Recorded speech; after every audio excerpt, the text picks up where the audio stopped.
Coming up right now, the newest episode from Carr, Gwyn, and Ode on Three Pagans and a Cat. Listeners, we have fared forth and return with news and opinions. Welcome to a special episode, Convocation 2018, episode 6 of Three Pagans and a Cat. You may call me Ode. And you can call me Carr. I'm Ode's father. Merry meet, I'm Gwyn, Ode's mother. So, as you may have seen if you follow our Twitter, or if you have been listening to us talk about it incessantly for the last several episodes, will we, won't we? Well, we did. We managed to get to Convocation Saturday. We got there in time for the 9:30 classes, and we stayed until about 9 p.m. And it was wonderful. At which point we had to leave because we had a long drive home. Right. Oh my gosh. So we surrendered to the inevitable. But we spent 12 hours there, and it was great. It was Yes, it amazing. was. We Yeah, had very such good. an amazing time there. Made for a very long day, though. Oh my God. goodness, Drive yes. over, 2.5 hour drive back, and 12 hours there. I would not recommend doing that. It was worth it to go. It Right. was worth We it. loved it. Absolutely. But If next that's year your we're- only choice. Yeah, if that's if- your only it's choice, worth it. it's worth Right. it. But next year, We're getting Hotel. a ding-dang hotel room. Yeah. ding dang hotel. If we can't be room. in the hotel, we'll find one nearby. Yep, and we'll That's spend the all truth. 4 days. 'cause Yes. We missed a ton of classes. Oh my We God, really yeah. would've Stuff liked to have that gone stuff to. that looked Oh my great. gosh. Yeah. That we were looking in the schedule and just, grieving that we couldn't be there on Friday. I know. Oh my God. There was so much that they packed into that schedule. Yeah. It's an incredibly busy schedule. It is. There were definitely time slots where I had to pick one class, and there were 2 or 3 that I was like, oh gosh, that would be really interesting. But Yeah. you just have to make your choice and live with it, and Yeah. and where possible, send someone else to take notes at another Yeah, class. well, but even we couldn't even do that sometimes because we couldn't even do that actually because quite often, you'd go to a play, you'd go to one class and go, oh, okay, I can't go to that one, so I will go to my second choice. These classes were packed. They were very packed. full, yeah. Every single class I went to was incredibly well attended. Same here. There were I heard 1,000 to 1,200 anecdotally. people there. Yeah. I've heard anecdotally that there were a few classes that were underrepresented, that they had relatively small numbers of people for the room they were assigned. And they had people going around with censuses taking data on how many people were in each classroom. So presumably this data will be used to try and improve the situation next year. Yep. But this year, my experience was that it was extremely crowded. But the good thing about the fact that they had such a full schedule is that if you went to a class that was full, there was had probably an something option. else you could go to. Yeah. There was someplace else and you could even go. if there wasn't a class you were interested in, there were groups meeting in the rooms upstairs in the hotel. There was the art show room. There was the merchant's room. There were people just milling about in the lobby. Just talking. So there was, even if there wasn't a class that appealed to you or you couldn't get into the class you wanted, and as far as I can tell, there was no set head count limit for any of these classes. It was just sometimes that there literally was no room in the space. Yeah.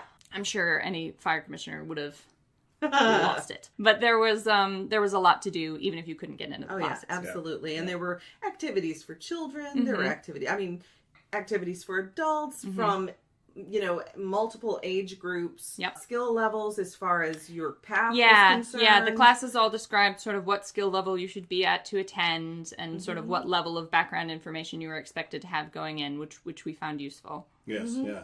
That was really great. I had such a good time. I was so excited to go. Mm-hmm. And oh goodness, we were all so excited. Oh my God. I literally did not sleep at all The night before. the night before Convocation because I couldn't shut my brain down. I was so excited, which meant I was even more tired during the whole day than everyone else was. The only reason I could get any sleep was because I took a melatonin. Mm-hmm. I actually didn't go to any of the classes. I basically just hung out in the lobby. As is your way. His As is my way, yep. But I did go to 2 really cool hotel room ventures. Meeting zones. zones. One was meeting the Druids. Which I also went to. Yep. And that gave me an opportunity to meet 2 of the other groves that are here in Michigan through the ADF, which was really cool. And that was the Cedar Song Grove, which is in Lansing, and the Shining Lakes Grove, which is in Ann Arbor. Shout out. And then also there's a grove here in Grand Rapids where we are. A proto grove. Right, a proto grove called Winter's Gift that's kind of just getting started. But yeah, it's pretty cool that, I was able to actually meet up with some other people who are on the exact same path. The exact same path I'm on. The exact same path I'm on. That's that southern influence in that path. guess I lived in the South long enough for it to intricate into my spirit somehow. But yeah, so it was really cool for me to be able to do that. And then we also went to one later in the day that was British traditional witchcraft. Yes, which I did not attend Which because I was busy. Right, yeah. Which Gwyn I was went busy in a with. class. Yeah. That was really good too. I actually learned quite a bit about did British traditional as well. witchcraft that I didn't know. Why it's like Wicca, why it's not like Wicca, why Gardnerian isn't necessarily British traditional, but it's close. And that they themselves don't really have a lot to do with Gardner anymore. Right, yeah. They are more Doreen Valiente. Right, yep. It was very interesting to learn a ton about other people's paths and my own path by just meeting with those people. And then I met so many people just hanging out in the lobby, which is kind of why I wanted to go, because I don't really, He's a people person. He is. Let the true introverts go to the classes. Yep. Let the extrovert sit in the lobby and mingle with everybody. That's exactly right. That's exactly right. Although you didn't have business cards to hand out, which I'm sure was a great struggle to you. It was, very much so. Next time. Carr usually goes everywhere that he might be expected to meet a person he does not already know with like a stack of business cards 3 inches high, which he will just hand out like candy to anyone who even makes eye contact with him. Well, business cards are cheap. Well, we already know we're going to be going to the Michigan Pagan Festival, so we'll have cards and we'll have T-shirts then. Yeah, so we can cover this right off the bat. We did not have T-shirts. We did have name tags because everyone at Convocation gets a name tag. We will be at Michigan Pagan Fest, which is called Release the Kraken. And that is June 21st through the 24th in I believe the Ann Arbor area is where they're at. That sounds about Belleville. right. They're in Belleville, Michigan. And then this time we're getting a damn hotel. Right. And then we'll also be at Detroit Conjure and Folk Magic Festival. Thank you, Kenya, for hooking that up. That is August 10th and 11th in Hazel Park, Michigan. Yeah, we're going to really be looking both of forward those. to. And we're going to broadcast live from at least Detroit Conjure, possibly also the Michigan Pagan Festival. They're actually talking about that this week. Okay. As to whether it's okay. We did get approval to broadcast. We did, from yeah. Convocation, but you guys were so flippin' busy going to all we your were. classes. All these classes. It was crazy. And then the Meet the Druids. We had agreed on a time to do recording, and then Carr found out that the Meet the Druids was happening at that time. And we were like, okay. And we were like, listen, this is the one thing at Convocation that you really want to go wants to. do. We can record at home. It will be fine.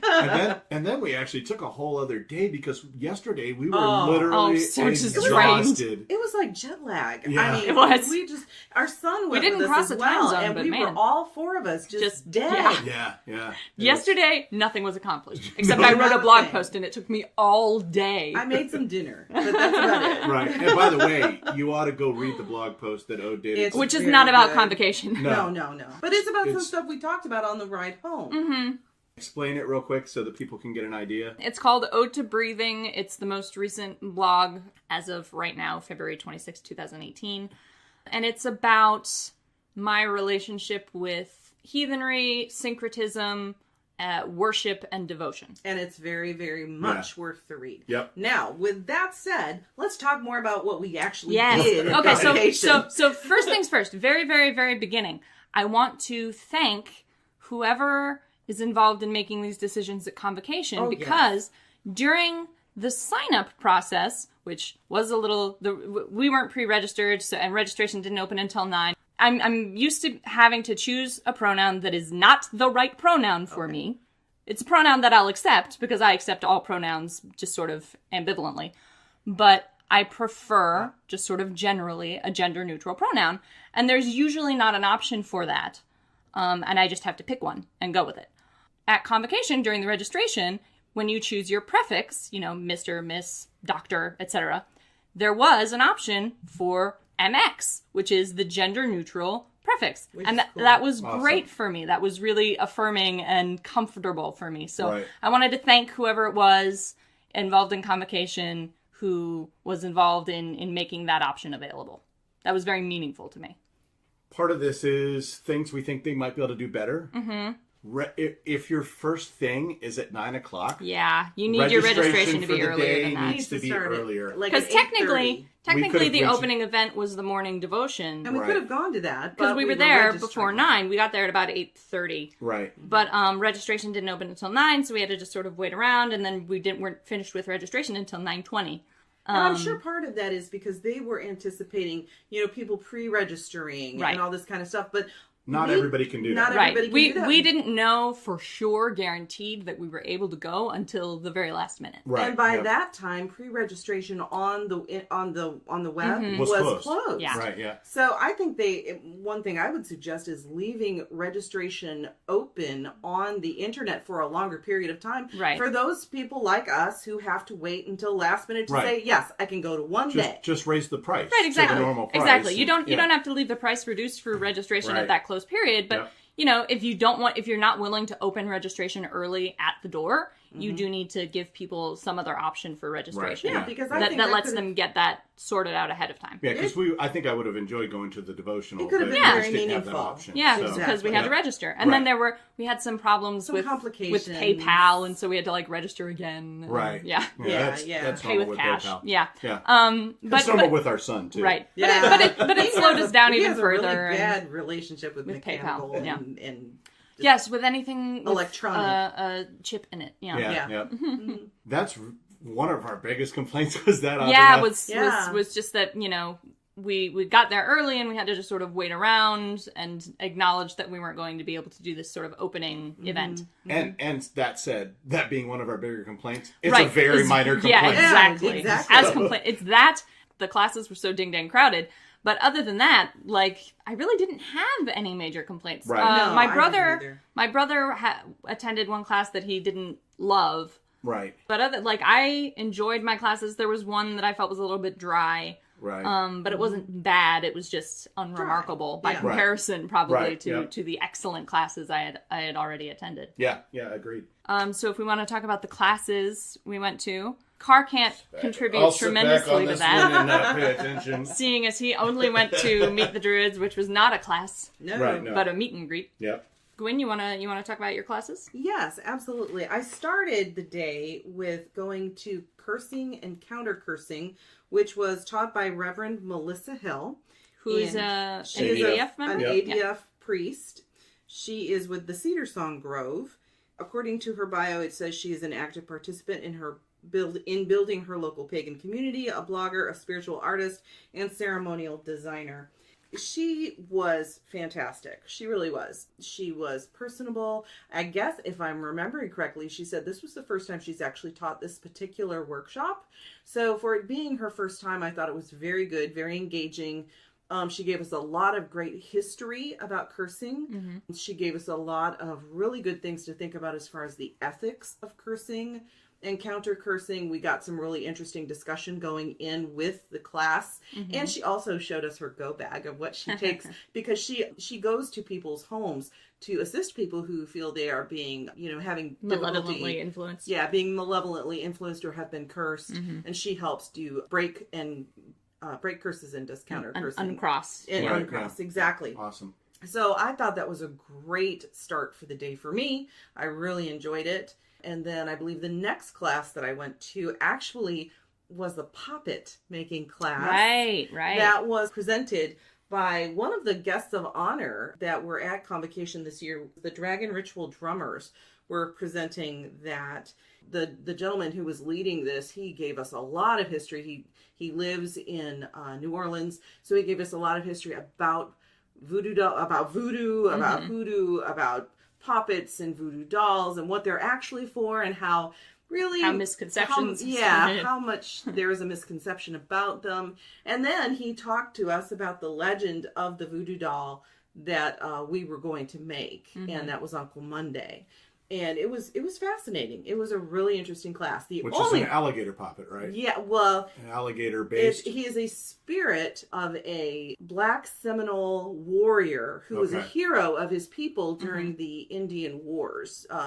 Which ones? That happened. The Seminole Wars. The Seminole Wars in Florida. Yeah. When the Union Army was trying to clear the swamps out. Typical. My understanding is the Black Seminole tribes were actually formed from the Seminole Indians and the black slaves who escaped into Florida. I got you. They became so it was a coalition. Yeah, it became the Black Seminole tribe, and he was a Black Seminole leader and warrior, and we're not exactly sure what he did, but the legend says he went into the swamp and sacrificed himself and became an alligator spirit.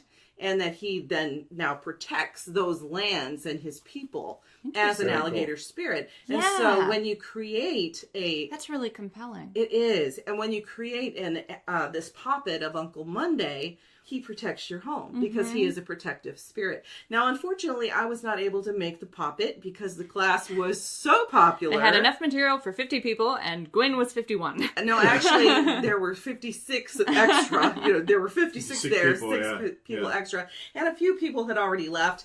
And I got so much good information, and I was listening. Yeah, just listening to all of that. I decided I was going to make a puppet of Uncle Monday at home when I can do it a little more traditionally, because what he brought was, it was like a popsicle stick cross with some Spanish moss and a little animated or drawn alligator head. But he said, if you want to make a more traditional one, what you can do is get a cross figure again, get that Spanish moss, and then if you can find a small alligator skull, that's more traditional. And then you dress the puppet in white, and you add things to it, and the more work you put into the better a home you make it. Exactly. And then you bless it, and you ask Uncle Monday to come and protect your home, and you hang it above a doorway. Gotcha. So that's something I would like to do, a more traditional version of the puppet. I'm curious, did they go into sort of, do you need a relationship with that spirit before the puppet works for you? Or no, that's the thing, is he said all you have to do is, at least from what I understood from the class, all you have to do is call upon him respectfully and ask for his help, and he will give it. That's awesome. Yeah, a very benevolent spirit. Yeah, he really is. Yeah. So, but again, it has to everything, as with all things with ancestors and spirits and gods and goddesses, you want to approach them with reverence and with respect and a willingness to work with them and to understand their boundaries and understand who they were. Like he was a warrior, right? He was a real person who lived and ultimately sacrificed his life for his people. He basically became the representation of the ancient alligator spirit, right?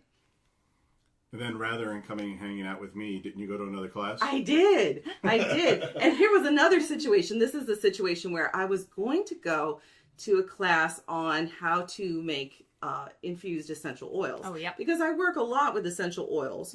And so I thought that it was a beginner class, but I thought it would be an interesting thing to do to hone some skills, maybe learn some new stuff.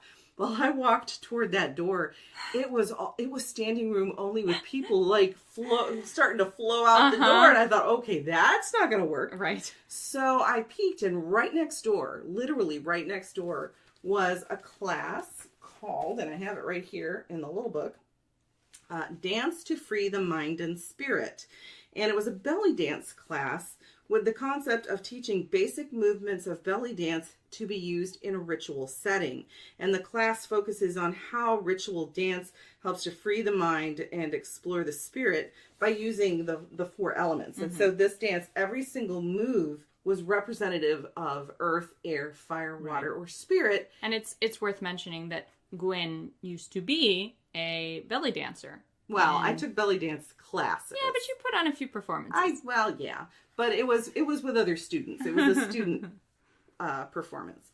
My cabarets in high school were still cabarets. But anyway, the point is, I thought it was really fascinating. I haven't done any kind of belly dancing in years, and it really kind of recharged my interest in belly dancing, and it was fun. And I remembered, a lot of those moves because muscle memory. Right. You just needed that refresher. Needed that little refresher. My body was sore afterward. Were the 5 moves that you learned that went with the different elements, were they familiar? Familiar moves? Yes, they were all very basic, familiar belly dance moves that could be used in any dance, really. And what she did is she showed us a dance, and she gave us some music. And so it was probably about a 1.5-minute dance. You start with grounding, and then you move into, I think it was air element, and the fire element, and then the earth element, and then spirit was free form, and then moving back into the earth so you could ground again. And it was wonderful. It was just really a beautiful dance, a beautiful experience, and I enjoyed it thoroughly. Do you think you're gonna start incorporating dance into your craft? I do, actually. I think it's a wonderful idea. It's a great way, especially during spell casting, to raise energy. Right. Because that's the last thing I wanted to talk about, is the last class that I attended, basically, was the Triple Goddess Ritual with one of the main presenters at Convocation this year, Ellen Dugan. And she was, it was packed. We were all kind of afraid that some of us were going to get turned away, but thankfully we had a big enough room. But it was a ritual to honor the Triple Goddess. Right. We invoked Hecate. Right. I'm not going to go into the specifics of the ritual because, I feel like that was something personal. Sure. Yeah. That she shares. I don't know if she does that at other, if she does this at other gatherings and whatnot. She is a high priestess of her coven and a prolific author. I didn't really. Is she? Is Ellen Dugan a Wiccan or? She is a Wiccan. Let's see. She is an award-winning author of 25 books, both nonfiction and fiction, which I bought by her suggestion because she happened to walk by the table when I was looking at her books. She goes, "Have you read my fiction?" And so I was like, "No." And so I read the back of it and I bought the book. It looks interesting. Good salesmanship. Yep. Absolutely. She's a high priestess of, it doesn't say in here, but she is Wiccan. She led us in this really beautiful ritual. And as a solitary witch, I can count on one hand the number of rituals I've participated within a group. Within a group, yeah. And this was a very large group, and she laid down the law of how she expected everyone to behave. And everyone did, and she understood that many of us had not done this kind of a ritual or a gathering before. So she was very patient as she led us through the ritual. But I also got to participate in my first spiral dance, which was part of the ritual. But what was awesome was during that spiral dance, we generated this huge amount of spiritual energy. And she encourages all to focus our intention, and then we cast a spell. We released those intentions at the end of the ritual, which we have already started seeing the fruition of this week, starting today. Right, yeah. So it was an amazing experience. That's the one thing I would also really encourage is if you go to Convocation and you have the chance to participate in at least one ritual, because they had a lot of rituals available throughout throughout Saturday, I'm sure throughout the other days. Go to at least one, because it is, especially if you're a solitary, because it is a completely different experience when you are doing your own solitary practice as compared to what you would experience in a group. And that was the end of your day, yeah? Cause that was it, other than I went to the British traditional, right. Meet the British tradition, and peppered them with questions, which they were very gracious about answering. Very patient. Very patient, and our son went with us to that. Seemed to have a good time, too. So it was fun just to talk to those people, right? Get to know them a little bit better, and learn more about British traditionalism. Yeah. Which, again, I thought it was interesting. They honor Gardner. Right. It seems like a lot of British traditional seems to be kind of moving away from a Gardnerian perspective. Yeah. That's interesting. Yeah. So classes you went to? Yeah, I started the day at Encountering the Runes, which was a lecture run by Sarenth Odinson, who is a Northern Tradition spirit worker. The Northern Tradition is not heathenry, but it works with the same beings as heathenry. It works with the Norse gods and sort of the Norse tradition and the traditions surrounding that area. Right. But it is not explicitly heathen, and it is not Reconstructionist. It is a spirit-based work tradition. He was talking about the runes, the Elder Futhark, which... explain which yeah, ones. he was talking about the runes, about the Elder Futhark, which is the rune system that I am most familiar and comfortable with, and which I am currently learning. And he described them in a way that I had never encountered before, and which I found extraordinarily compelling and internally consistent, and which I am going to be exploring in more depth moving forward, and which may require me to refactor the way I have currently been learning the runes. I decided to spend the next 2 years studying every rune in the Elder Futhark, one per month. There are 24 runes, there are 12 months in a year, so it's a 2-year process. I am 2 months into it, so I have studied Fehu and Uruz, but I have studied them from a mostly academic perspective. And Sarenth Odinson introduced me to the runes with the concept that each rune is a spirit, that it has a spirit, that the spirits of these runes, that these runesvatir, were brought out of Ginnungagap by Odin when he performed the sacrifice on the tree, when he hung himself and speared himself and made the sacrifices necessary to bring these runes into our world, and that they are not just symbols, but beings that you work with, that you have Gebo with, that you make deals with, and that process is what was where the power of the runes comes from. And I found that incredibly interesting, and it feels correct to me in a way I can't completely explain. Right. You definitely came out of it energized. I did. It was a spectacular class. He talked some about the mythology we have about the runes, of which there is not a tremendous amount.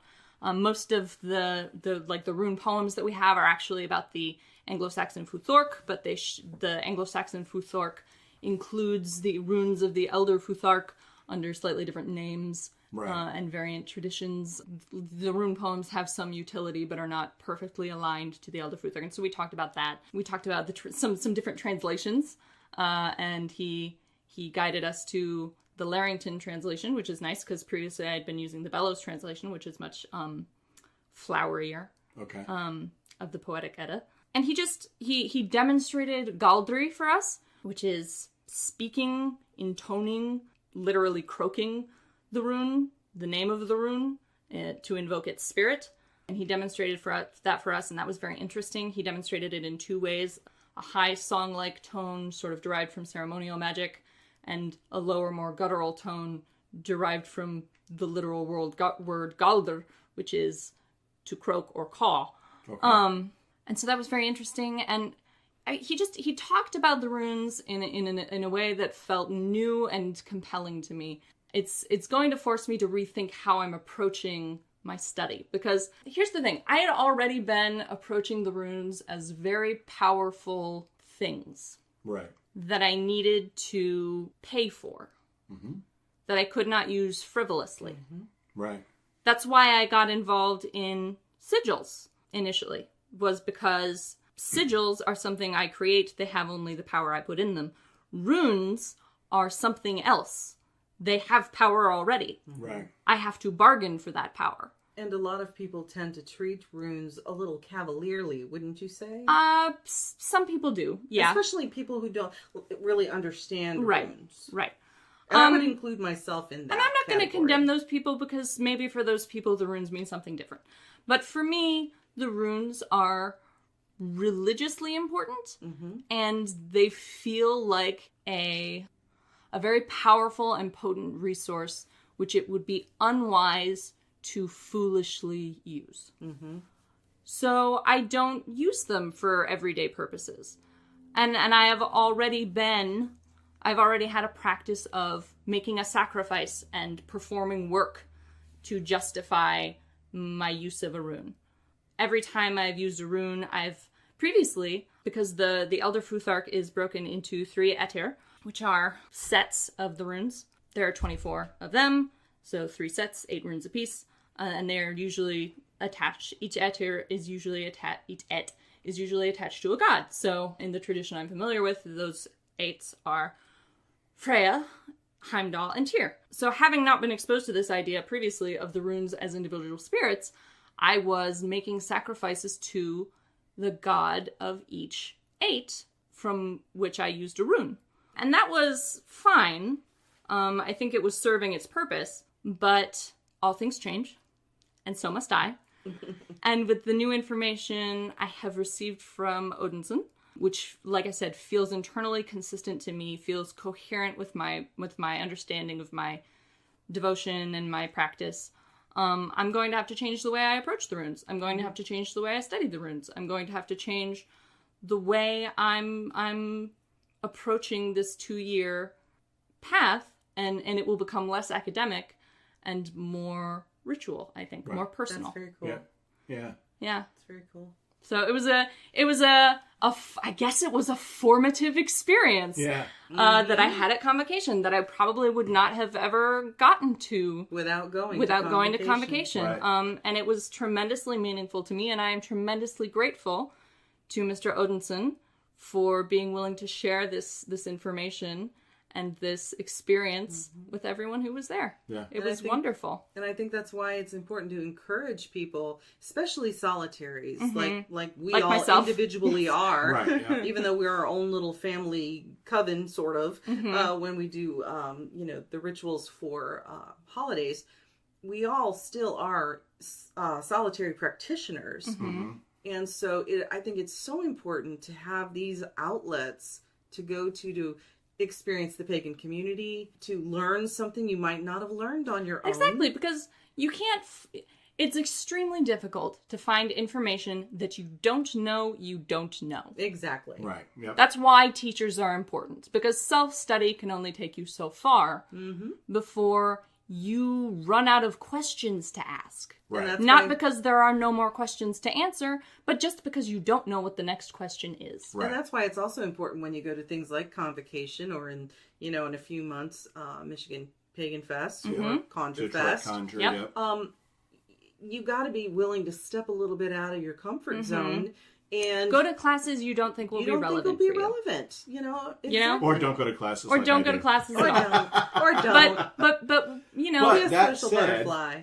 That said, I had the best time, even though I didn't go to a class, because everybody was very pleasant, very nice, open. very open, and understood where I was coming from. I don't get that in my everyday life. Yeah. In the world, when I talk about things that are pagan in the world, I get dumbfounded looks. Exactly. At best. Where, right, but at Or Convocation, mild curiosity. I can talk about it, and everybody's like, "Oh, totally get you. I know totally exactly get where you're you." coming Right. from." So, as somebody who's a solitary who struggles with how the rest of the world views what I'm doing, having that, That validation. 1,000 to 1,200 people go, "Oh yeah, we get it." Right. You're like, "King to I'm gods, not crazy. there are- I'm not crazy." alone. Right. These There are other my people. Right. Yeah. And the great thing too is that we were at this hotel and Convocation just basically took over this hotel, the entire The lobby, entry lobby, Yeah. all of the All the conference rooms, all the rooms that people had were staying in overnight. And so you had to. I would There just must be kind of people walk who are around. just there I was spending like, the night. and I know, I was like wandering around going, I just wonder what the mundanes who are here must be thinking. Yeah. And it's like, isn't it wonderful? The good Lutheran or whatever who's Right. staying on the 6th floor. Isn't it wonderful to be the people who are actually in the majority Right, in the yeah. situation? It was very fun. All right. What other classes did you do? Yeah, so I know I've now talked extensively about encountering the I knew runes. you would, so it's all good. It was such a good class. It was, if I had done nothing else at Convocation, encountering the runes would have been 100% worth it to me. Yep. But I did follow it up with some other classes. The next class I went to was the Tarot Intensive, the Major Arcana, which was put on by Pat and Paul from Arts and Craft, which is a store we have visited. Yep. In Hartford, Michigan. Yep. And we love you. We Pat and love Paul. them. We love Arts and Craft. It's a great store. It's a little bit of a drive for us. We've actually I talked to Pat there, and I think we're going to do a broadcast from there. Fabulous. Yeah. Because they're British traditionalists. Yes. And so it's a way for So they us have to an get interesting more in depth with perspective. that. and actually talk to them at their store and do one of our podcasts from there. So And that'll be coming up shortly. Ish, yeah. And we love to support them because, there are so few pagan stores in this area. in the area, and it's an over an hour drive for us to get there. It's a long drive for us to be there, so we don't get to go very often. No, we don't. But especially during winter. I mean, because we live in Michigan, you can't the really roads, make it. Oh my god. The last time we went, there was flooding. We had to find a completely new way to get there because a quarter mile of the road was underwater. Yeah. It's a good thing for GPS. But that was a little shout out to Pat and Paul. We love you guys. Now and so they were running the Tarot Intensive on the Major Arcana and Oracle cards, which was actually the part 2 of I believe the first part of that they did last year, right? Yeah, either last year or on Friday. Okay. I'm not sure. All right. Sometime last year or on Friday. Sometime, right? Listen. Time is made up, and nothing matters. I'm already passingly familiar with the tarot. Don't let her, no more than a little no.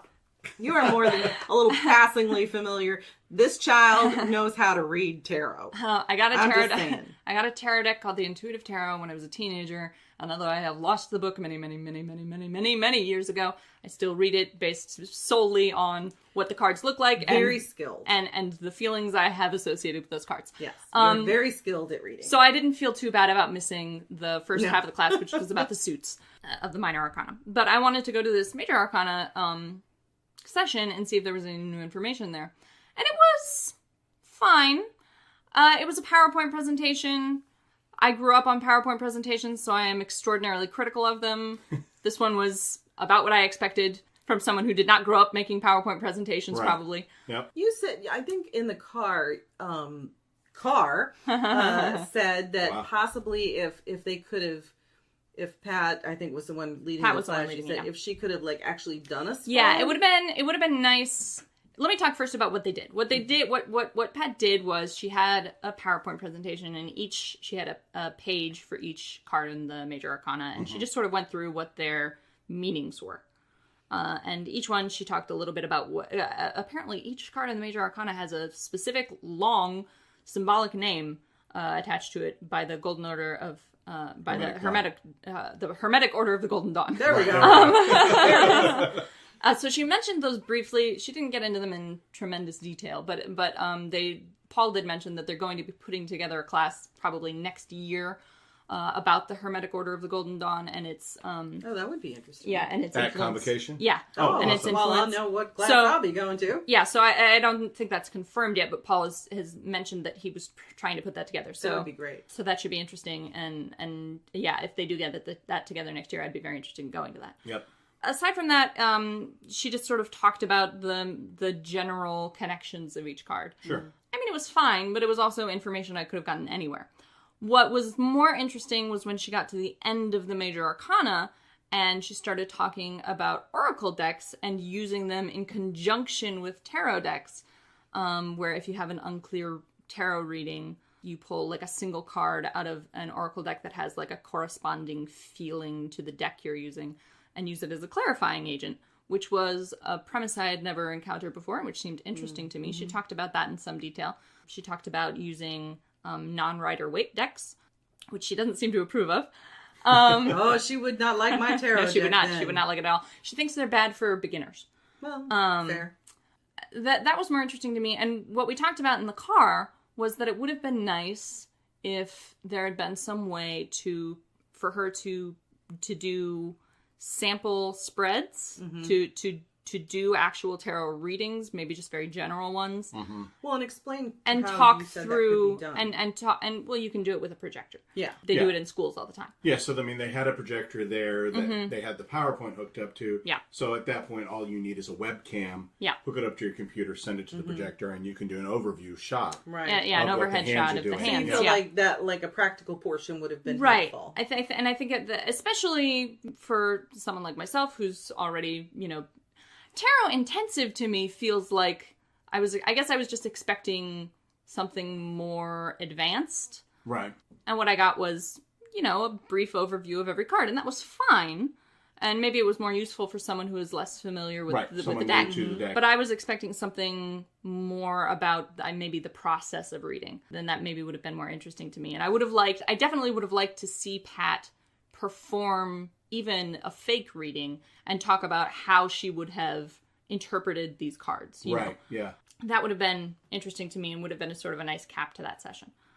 Pat and Paul, if you're listening, I do love you. I do love you. Just here's some constructive criticism.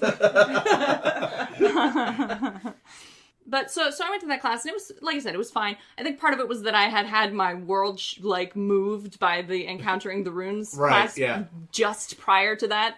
Like, the first class I went to was a major paradigm shift, and then I followed it up with a pretty by-the-numbers tarot class, and consequently I was maybe if I had started with the tarot class, I would have been more impressed by it. Who knows? Right. And then we went to Meet the Druids. Right, we went to Meet the Druids. There were there were some things going on at the 2 o'clock time slot, which was when this was, that I could have gone to.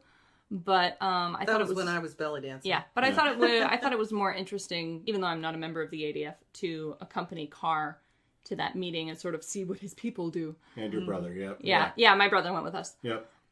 So we went up to the ADF meeting zone, and they talked about ADF stuff, and they were very welcoming. I mean, neither my brother nor I are members of the ADF, and neither of us are particularly interested in being members of the ADF.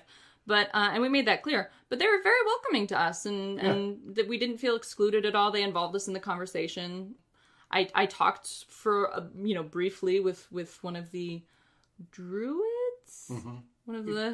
With one of the druids? Yeah. About the lack of a traditional hearth god in the Norse pantheon. Right, I proposed Logi. He objected that Logi is more about wildfire. Yep. We talked about Frigga, and so that was an interesting conversation. They talked about, some of the stuff that's going on in the ADF, politically and religiously and stuff like that. Right. So, which you can find out some of that's in episode 2. Yeah. Of those conversations are ongoing. Our Free Pagans and something I wanted to talk about was that they had these little name tags there. Yeah, which were great. Yeah, which you could select your pronouns on them. Yep. And then you could also, and they had neutral pronouns. Nice. And you could also select whether you were willing to accept hugs, whether you were willing to accept handshakes, or whether you did not want to be touched at all. Right. And I thought that was great. Yeah. Well, and it also said, at the top, it said, "You may call me." Mm-hmm. Yep. So that you could put whatever name you wanted on there. Yep. And then on the pronouns section, there was a check mark for ask me. And there was one for ask me because you want to have that discussion with somebody. Yeah, and we talked about that. I talked about with the lady with from, Jen Hatter. Yeah. From one of them. One of them. Nice. Cedar Song, maybe. Cedar Song. Yeah. From Cedar Song, I think. Yes, that is definitely right. And we talked Jen, about... don't kill me. We talked about why she included that option. And she said she included it because some people are still in such a place of, they've been harassed about it so much that they just want someone who will listen to them be angry about it for a minute. Yeah. They want to have that argument. And my experience, too, is that some people are just natural educators. They walk around with that information in their back pocket, and they're ready to drop it at a moment's notice. Yeah. So I thought that was great. I wouldn't know anybody like that at all. So I thought that was great that they included all those options and that it was so inclusive. Yeah. Did you go to any others? You did, didn't you? I did, yeah. After the Meet the Druids thing, I went to a class called Unbinding Loki, which was one of the classes I was most excited about to attend. Probably why you couldn't sleep the night before. Probably. It was great. It was extremely full. I don't think Nicole, who presented it, expected it to be so full. But she talked about the mythology of Loki, none of which was new to me because I've read every single piece of it. But she introduced a new perspective on a particular piece of it, which was interesting, which casts Freya in a new and interesting light. She talked about her relationship with Loki and how her relationship with Loki has influenced her relationship with the other gods, with Odin especially. And it was a really interesting, sort of open, very comfortable discussion group. And it was just nice to Because Loki has sort of a bad reputation. What I'm going to generously call a mixed reputation. and is sometimes not well received in the communities that I am part of. And that is a struggle for me because I fucking love Loki and his kids. Right. And I have for my entire life, well before I was even interested in heathenry or knew it was a religious option. Right. So it's always extremely hard for me to keep my mouth shut when people start bad-mouthing any of my gods, really, but especially the ones who already get so much shit. So it was great to be surrounded by people who were willing to be open about that. Right. And there was a guy in the group who had come there because he thought it was a different class. And by the time it started, he realized he was in the wrong class, but for some reason he was... Just chose to stay. Yeah, he just decided, well, I'm here now. Right. And he, at the end of near the end of the meeting, he was, explaining, he'd been told for his entire life as a pagan that Loki was bad. Stay away from him. He's evil. He'll mess you up. Just don't get involved. And this gave him a completely new perspective on Loki, and and it gave him a new perspective on other deities too, because he had gotten the same advice about Hades for some reason. Mm-hmm. Right. And we were discussing this in the car. Yeah. Hecate is considered a dark goddess, and some people fear her. It's the same thing we also talked about with Kali. Yep. In the car, is that she is feared by some people, whereas I find her to be an incredibly dynamic and beautiful goddess. Dynamic is the right word. Yeah. We have to have both, what is called, the so-called the term, quote-unquote dark goddesses or light goddesses. I think that's a misnomer, personally. Well, and it's a misunderstanding. None of our gods are perfect. At least none of mine are. All of my gods are complex, sophisticated people with problems who make mistakes and learn from them or don't, depending on how things shook out. None of them are simple. Imagining them as simple does them a vast disservice. Exactly. Well, and that's, for instance, Hecate, one of the things Ellen Dugan was saying, because she brought up the fact that, some people are a little, wigged out. But she is a triple goddess, and she can come to you in a myriad of ways through her three aspects. And it just depends on what you need at the time. What she thinks you need at the time. Right. What you think you need and what she thinks you need. There's an argument to be made that maybe she knows better than you. Yeah, exactly. So, you have to be willing and open to whatever aspect of the god or the goddess that you work with is going to bring you. And I think that's the same with Loki. Well, and it's the thing is, if you work with Odin, but you reject Loki, man, have you misunderstood both of them. Odin is just as likely to crack you open and drain you out and fill you in with something new as Loki is. And furthermore, and I got into this in the Unbinding Loki class, it's literally illegal to drink to Odin without drinking to Loki, or vice versa, because they are blood brothers. That's part of the rules of being blood brothers, is that you have to hail them together. Right. Or neither can accept your offering. That's just how it works, and that's in the mythology. And so many people just discard that because it doesn't approve of it. But whether you approve of it or not, that's part of it. Yeah, it's in there. I did have one more class. Oh gosh, okay, go ahead. Yeah, I had one more class I missed that one. That I went to. It was when you were doing the British Traditionalists. Oh, gotcha. Okay. You and Gwyn and my brother were all up at the British Traditionalists, and I was at a guided meditation put on by Michelle Ballinger. Right. Called Down to the Well of Memory. Walked us through this meditation, and it involved going to a well in a wasteland. Conveniently, I already have a dream space that includes a wasteland, so I just went to that place and moved into the wasteland part of it. Found a well, and you go down into the well, and you find there something that you have discarded. Some piece of you that you have perhaps unwisely thrown away. And you bring it back with you, and you reintegrate it into yourself. Okay. Yeah, and it was a very interesting meditation, and one that I think I'm going to maybe incorporate into my regular practice, because I have a meditation practice that involves doing an assessment of my current state. and deciding whether this is a useful thing to keep or whether it is a thing that should be remade. But I think it's very useful to have this other tool now to say, okay, what are things I've gotten rid of that I shouldn't have? Right. So I just wanted to mention that. Michelle Ballinger put that on, and it was... Sure. It was, another person who's a prolific author. She's yeah. got a lot of books out there. Yeah. And does a lot of work at Convocation. Mm-hmm. And has for many years, as I understand it. Yeah. But I just wanted to mention that. Yeah. And it was not the most profound experience that I had there. The most profound experience that I had there was encountering the runes. Right.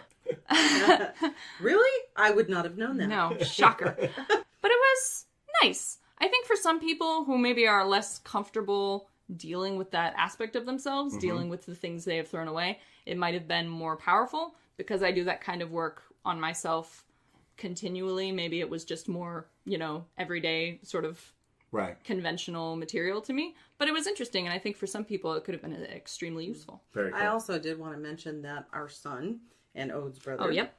Went to a class that was on grounding and centering. Oh my God, yes. And this was so good for him. So good for him, and just changed his life, as far as dealing with some things. He's been so energized since going to that class. He said that it was sort of a self-care class. Yes, that's how he thought of it. Sort of the motto was, you deserve it. And I think that's great. That, I think, is what I... Especially for people who struggle with self-worth or with their identity, that's very valuable. And it meant something incredible to my brother. Absolutely. And I'm so grateful that he went to that class and got that experience. And that's one of the things that I think is great about Convocation is they don't just have classes that are all lecture. They have experiential classes, practical classes, things that you can make, things that will literally change your perspective on things. And I love that there are it hits all the different ways people learn. Yep. And I think that's great. Yep. So we wanted to thank the MEC for putting on Convocation. That's the Magical Education Council. Right. Their purpose is to create community by promoting and sharing of knowledge, experience, and fellowship among people who follow mystical and esoteric traditions. So that was cool. Oh, we haven't even talked about the art. Oh, no, we'll get there. Just be patient. Be patient. Also, I really want to give a shout out to Tri-Dragon Photography, who was the on-set photographer. He was amazing on set. Yeah, you can tell I work in movies. But he was there, and just watching him work and stay out of the way yet still be involved is really cool. A lot of photographers, I've been doing events most of my life, and a lot of photographers get in the way of what's going on in order to take their pictures. I do that. He was really good about, if you didn't look for him, you didn't know he's there. Yeah. I never saw him. Yeah, so I only saw him when he was once. set up on the stage, I think, taking pictures of children for their masquerade. Yeah, right. Yeah, they had a masquerade ball. They had a wonderful, in the some wonderful events for children. Yep. And I think I thought I saw him taking portraits of the kids in poses and things like that. So I thought that was fun. So the other cool thing about this was there was an art room and there was a merchant room. Which the merchant room could have been much bigger. Yes. Oh my God. Yeah. It should have been bigger. So the art room opened early, which was nice. It opened at 9, so we were able to get in there fairly quickly. Our son and I went right away at 9:00 because we weren't, or 9:30 because we weren't going to classes for the first one, and so we jumped into that room, and it was absolutely packed. Yeah. It was way smaller than the merchant room. Yeah, I never got to get a complete look at the art room because I was so busy, and every time I got in there, there was a traffic jam at some point along the room. A tip, if you are going to Convocation and want to check out the art room, skip at least one class. Yeah, the art room or the merchant room, skip at least one class. Because trying to get in there between classes is a nightmare. Crazy. Yeah. It's crazy. It gets completely packed. The other thing is, if you can find the time during the dinner break to do it. Yeah. We noticed that during the dinner break, there were less people in those rooms as well because people were out eating dinner. Yeah. Oh my God. And speaking of shouts out to wonderful people, the people at the Wendy's. There's a Wendy's near the Convocation Hotel. Right next to the Chili's. And they across from the hotel. We walked there. And they were absolutely slammed. And they had there was one heroic cashier. I don't know if she was a manager or what, but she kicked ass. She kept things moving. She deserved a medal. It was astonishing. And she had been there for she was supposed to have left. By the time we left, she was 2 hours over time. And there was this huge line, because it wasn't just people coming from the hotel. It was just random people going, hey, dinner, let's go to Wendy's. Right. And so it was packed as far as nuts. and there was only one cash register. Yeah, they tried to open another one and it didn't work. Yeah. And I felt, and they were running out of shit. And I mean, but they soldiered through. They were brave and valiant. Yeah. Oh, they were off. They were honestly. It was. I have so much respect for people in service careers in general. Oh my gosh. And these people really they got slammed and they handled it with such grace under pressure. Did. Yeah. And when I got my food, I think I had been standing up there for almost a half an hour waiting for my food to bring back to the table. And she handed it to me. She was like, "I'm so sorry for your wait." And I was like, "Honey, I just want to tell you and everybody back there, you're doing a great job. I'm just so impressed with you all." Because they and really she just were. cheered. She just perked right up because they really, really were. Yeah. Yep. So shout out to the Wendy's. Yes. Shout out to the Wendy's. So we spent a lot of time in the merchant room and spent a lot of money Yes. in the Probably merchant too much. room. Oh, I did want to talk about they had. Do we want to talk about some of the art they had? Sure, you can do that. Because like I said, I didn't get to see much of it, but I did see, and I don't know who the artist was, and they don't have a map of the art rooms in the back of the Convocation book, unfortunately. Or a listing of the artists. Yeah, so I can't say who it was. Any of those three? But I don't know. Okay. But That's another thing. I think it would be great if they could we list gave a list the of all artists the artists and who were in the art and the showroom, people yeah. who were there and the merchants. Yeah. That would be They great. list the merchants, but they Did did they? not But list they didn't list the artists. But I saw that Arts and Craft had a display of their athames in the art room, Which are outstanding. Which they make. which they make by hand. They have and their they're own forge. We've seen them at Arts and Craft, and they're exquisite. They Yes, are. yeah. But there was also, like I said, I don't know who this was. If you know who it was, tell me in the comments. But there was a selection of paintings, these very long rectangular portrait-style paintings of different gods, and they had two that were of Odin. There was the same design, but one was bigger and one was smaller. And it was Odin and Hugin and Munin, and they were beautiful devotional pieces. And if I had $400 lying around, I would own them. That was the thing. I think every single thing in there was a beautiful devotional piece, something that useful. Something Right, useful yeah. in ritual. There were they were puppets essentially, but they were just had all these Plant like puppets, vines and flowers and butterflies, and I was like, oh, I want one to put on my altar. Yeah, it's so perfect. They had some beautiful stuff in the art room. They really so did. if you know if you have a list of all the artists who were at Convocation, please put it in the comments. Yeah, send it to us. I want one of those puppets. I never got around to getting one because I'd already bought too much other stuff. Yeah, at the merchant room, which At we will the now discuss. merchant room. There are a couple of merchants we want to give shout outs to. Yeah, absolutely. One is Steampunked. That's Brian Goins. Yes. Oh my gosh. My brother got an adorable, tiny robot elephant from there, whom he has named Reginald Von Geer. Yeah, so Brian, if you're listening, the elephant has been named. That was a requirement of the purchase. And he's adorable. Yeah, yep. And his other stuff is amazing. Like really everything he did. Beautiful. Beautiful. And my guess is the only reason why he wasn't in the art room because he makes everything that he has. It's all clay polymer, I believe. Right, was that it was so big of a space. Yeah. He actually had He had a huge table. Yeah, he actually had two locations. He had a lot of product. Yeah. It was all fabulous. And he's a super nice guy. Yeah, he is. Yeah. And he'll tell you all about like the process he used and like what his emotions were while he was designing this particular owl figurine. Right. Like, Happy Hookers Detroit, which is the knit stuff. Yeah, the knit stuff. I loved those. Yeah. Which They you have can a really get their stuff online too. Yeah, and actually all of the people we talk about will be in the notes for this episode, so you'll have a link to all of those. Because you'll want to check them out. Yeah. They're fabulous. Yeah. Do you want to explain what their stuff was? So they have this like it's two pieces that you can wear together. One is like a bolero. It's a scarf, but the two long ends of the scarf are sleeves. Right. Yeah. So you can wear it as a scarf, and then if you get cold, you can decide you have sleeves now. It would be nice to have that. Yeah. Just to put Right. on. Yeah. And then they've got a piece that is like quite how to describe it. It's like a little tiny half vest thing, and it's got a huge hood on it. Yeah. That you was can my lift up. favorite piece. And I think it would be great for going under the hood if that is part of your shamanic tradition. Yeah. When we post that, if you go to the Happy Hookers Detroit webpage, she actually, Christina, who is the artist for that, actually has a video up showing how different ways that you can wear it, how it works, and all that kind of stuff. She demonstrated for us, and they're lovely. They're very close knit. Beautiful. They're close knit. They look comfortable, and the prices are reasonable. Yeah. Violet Flame Gifts, which is for you guys, because I'm sure you don't remember where she was at. I remember vaguely, but she was right next to Magical Druid. So she had all of the soaps and yes. all of that kind of stuff. Yeah. No, I don't remember who that was, quite honestly. Sorry, we were talking about some henna. I was thinking, was she next to the henna lady? No. So, which, by the way, the henna lady, she was outstanding. My henna is perfect. Yeah, yep, and looks great. I wish we knew who it was. I know. I forgot to get a card. So whoever you are, henna lady, you're the best and the awesome.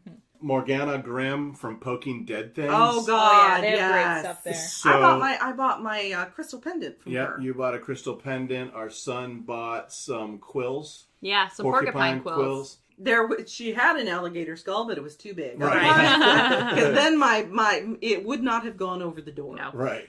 Definitely check that out. They have a lot of jewelry. They have a lot of jewelry. They have a lot of stuff made from bone. Beautiful. So again, we'll post the website to Poking Dead Things as well. Personally, I want to thank Michael Dangler for being there. Michael is an ADF druid from, don't remember the name of his grove, but they're in Columbus, Ohio. And he also runs a store called The Magical Druid. And I think we all bought every single one of us from there. So I bought the Ohm and a book on the Ohm by Skip Ellison. So Reverend Robert Lee Skip Ellison, who's also a former archdruid of the ADF. But man, this book is incredible. I mean, I showed it to you, but it's super comprehensive. Got a lot of stuff in it. So I'll make sure I link to that as well so that people can go ahead and purchase this online if you want it, or you can hit up Michael, and I'm sure he has them in stock as well at the Magical Druid. But yeah, so there were a lot of really cool things in that room. There was a goddess statue that I really wanted to get, but I just decided to wait because I wasn't quite sure if it was appropriate for my altar space or not. Right. But it was such a beautiful thing. all bought runes. Yes. Yeah. Car got the Om. Yep. Gwyn got... I got the Witch's Runes. Right, which I was unfamiliar with. Well, the Witch's Runes are actually, they're a modern divinatory invention. They're not, there's nothing ancient about them. They do have, it's like your typical runes. There are 13 generally, although there are some sets that only have 8. And each one has a different meaning. The one that, there's a sun, there's... A moon. A moon. I don't have my glasses. Let's see. Let me read them. There's a sun, a moon, flight, which looks like a flock of birds, rings, romance, which is a triquetra, woman, which is a Y, man, which is a tear symbol, harvest, which is some kind of basket, maybe, with grains in it, crossroads, which is what it says on the tin, star, which is an asterisk, waves, which is a bunch of waves, scythe, which is a scythe, and eye, which is an eye. So I've never really felt particularly drawn to runes. I've never felt particularly drawn to the Elder Futhark at all. And so, I mean, in the years past, when I was just beginning, I had a set of runes. But I didn't really understand them. I didn't connect with them. Probably, yeah, Futhark set. And so it never really did much for me. Right. And I never bothered to really learn much about them. Right. But I like the Witch's Runes. It appeals to me, probably because I'm a witch. And so I want to learn how to do this. And you can do it in a 3. Right, like a card draw. Like a 3 pull or a 5 pull for the pentacle. Yeah. I do a 1 card pull from the tarot. I have that on our website every Friday. Ish. Okay, I forgot 1 week. But you were late 1 week. And I was late 1 week. But I tried to do a Friday pull and just a general 1 card reading. Yep. And so I think that's what appeals to me about the Witch's Runes is it's not terribly complicated. Right.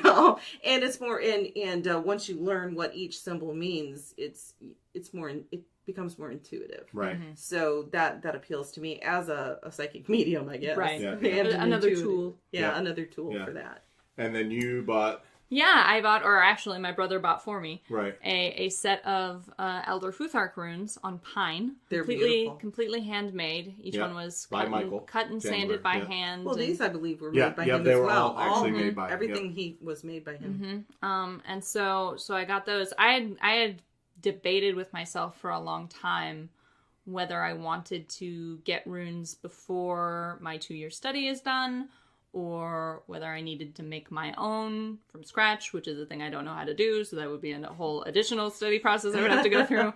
And then you watched me whittle and went, nope. Right. Or you didn't want to cut your fingers off with a bandsaw. Right. And I didn't know what material I felt I would need. And, right. So this is something I've been debating with myself for a long time, because I have to take everything too seriously. That is Ode's way. But after this, after having my world shaken by the Encountering the Runes class at 9:30, later in the day, I went to the merchant room, and my brother brought me. He was so excited. He was so excited. He had found these runes, and he was just. And there were several different beside himself. There were Elder Futhark there. He had probably 6 different sets of Elder Futhark runes there. I was pleased to see that sometimes he cuts 25 slips, and there are only 24 runes in the Elder Futhark. And a lot of places include a blank one. Include a quote-unquote blank rune as a wild card, which I feel is a nonsense concept. Because if you need a blank one, first of all, why are you reading the runes if you just want to be able to fill in your bingo space with whatever you want? Not like, you have any real personal feelings about it. Right. and second of all, with the information, from Sarenth Odinson, if each rune is a spirit, what in the fuck is in the blank rune? Gagingagop?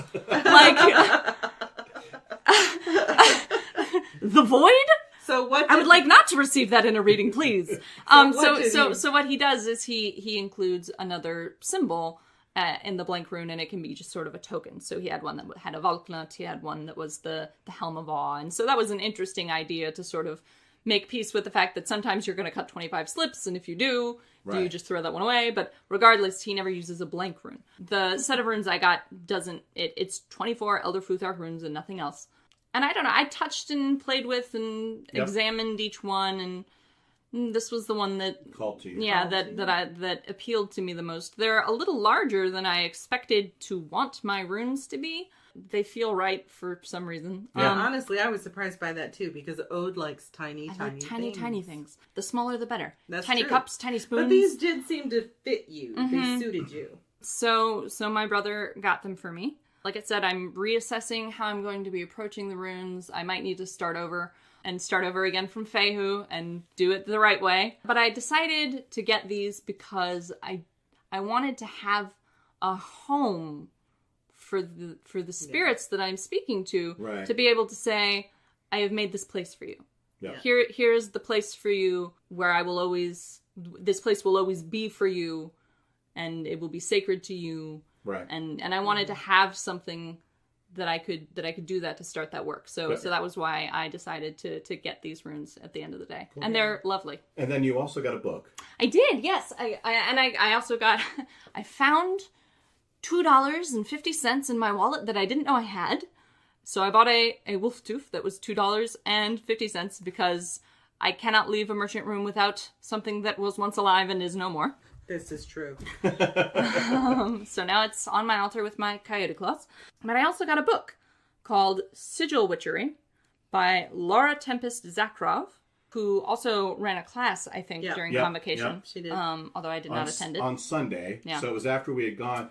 But if you go to the Convocation page on Facebook, you can actually see the sigil they came up with as a group for that, which was for post-Convocation focus. Oh, interesting. Yeah, and it's all broken down for you as well on the board that they wrote it on. How it was put together. So it's something you may want to dig into. Yeah, definitely. As well as anybody who's listening. Yeah, she uses a completely different method of sigil craft than the one I am familiar with. I am familiar with creating sigils, sort of the chaos magician sort of ceremonial. And we talked about that in the last episode. Right, during Magical Alphabets, I think, And I think I may have mentioned it during the talk about names, because I have sigils for my names. Right. So I've been creating sigils that way, like I said, for circumstances where I want to focusing visual, but I feel it would be inconsequential. It's too small for the use of runes. Right. I make a sigil for that, and I've been doing that the Chaos Magician way. Laura Tempest Zakroff has a completely different method for sigil craft, so I'm going to be reading this book. It looks very interesting. It's sort of a more artistically focused method of sigil design, which is interesting because I am myself an artist. Right, yep. So I'm going to be reading this book and probably reviewing it later on. Probably. It was a requirement yes. of the purchase. Yes, definitely. That's right. It was a requirement. Definitely reviewing it later on the podcast. Oh, yes. We should talk about the fact that we are going to start reviewing. Yeah. I kind of put out a call on Twitter maybe a couple of weeks ago. Not maybe 2 weeks ago. 2 weeks ago, yeah. And said, hey, we're interested in reviewing stuff on the podcast. It's kind of a recurring segment doing reviews, and we have a bunch of stuff on the way to us, so which is really cool that we can review. Yeah, some really interesting stuff, some stuff that looks really interesting that we're excited to see and talk to you guys about. Yeah, one of them actually comes tomorrow, so I'm excited about that. Yep. So if you have anything that you make, that you sell, that you want reviewed, we would be happy to do that for us. Just get in contact with me, Carr, at 3pagansandacat.com. And I will get back with you very quickly as to what it is that you have. And because sometimes it's just hard to sift through the content. Yeah. Right. Yep. There's so many options. And it's sometimes hard for pagan products to find reviews. So we thought this would be a useful tool for you guys. Something useful we can do to help. And as we're quickly coming up upon 500 downloads per podcast here. We're so excited. I don't know where all you people are coming from. Thank you all very much. Thank you. Because you're making this huge for us. So we thank the MEC. Yep. We thank Tri-Dragon. I wanted to, there was one other thing that I bought several things, but I wanted to talk about. Coventry Candles was there, and they were selling these it's a wonderful idea. It's charm necklaces and bracelets that they have, I guess, in their store. You can purchase the charms individually and make your own amulets and talismans using these charms. I happened to buy one that they had already put together. But at the end of the ritual that I went to, the Triple Goddess ritual, we were each given a token to take with us, which was a message from the goddess for us individually. And I was able to add that to my necklace, to your charm necklace, to my charm necklace, and my talisman that I'm wearing now. I think that's a neat idea. So I wanted to give a shout out to Coventry, because I think, and they're also the ones who do the Witches Union.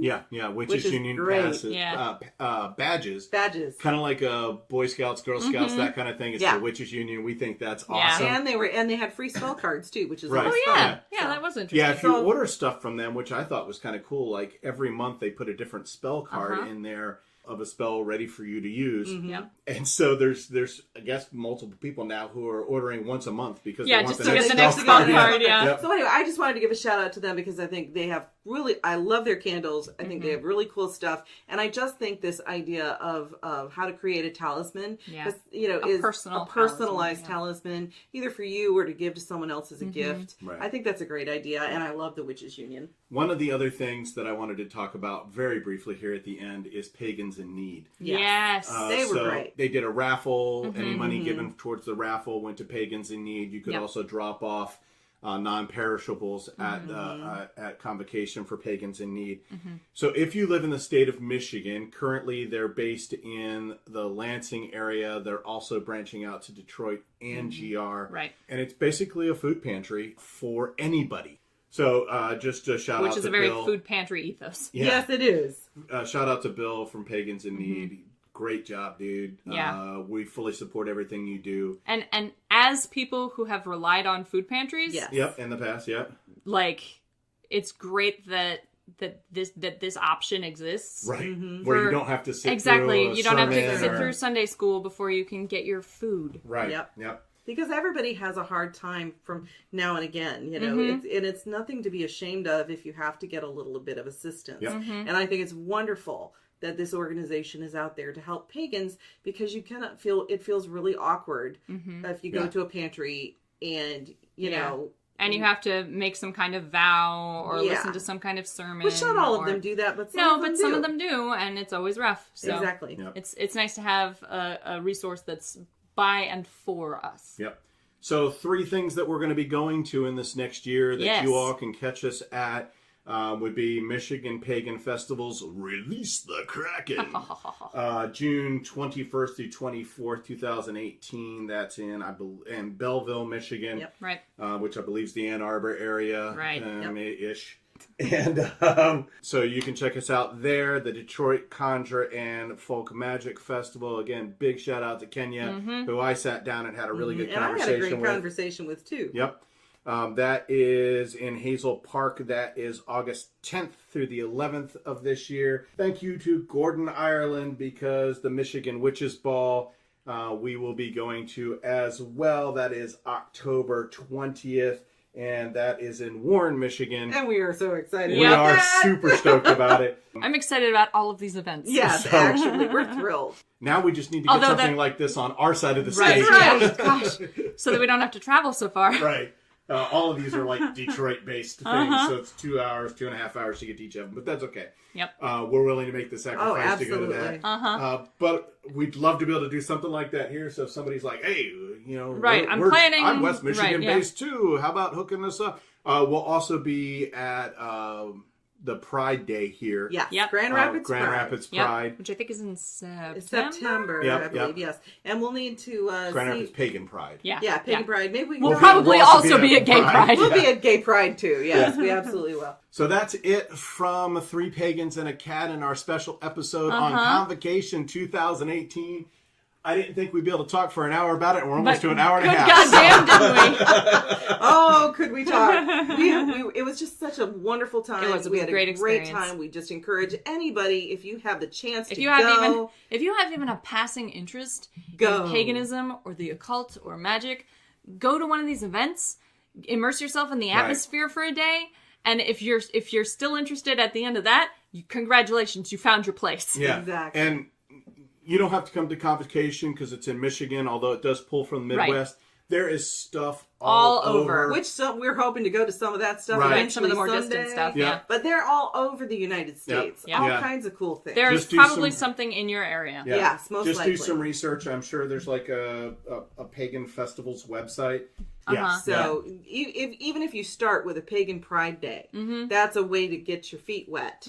Yeah. You know, and find out what this community is all about, or just to find your people if you're a solitary and you need to find your people. The struggle is real. And the struggle is real. Or if you're a coven and you want to branch out and meet people, meet new members. Try to meet new members. I will make sure I include this on the list, but I did find a list of all the pagan festivals online. So it's amazing what you can get when you do some Google. So I will make sure that we get that posted as well on the notes for this episode. You've been listening to Three Pagans and a Cat. Find out more information at www.threepagansandacat.com.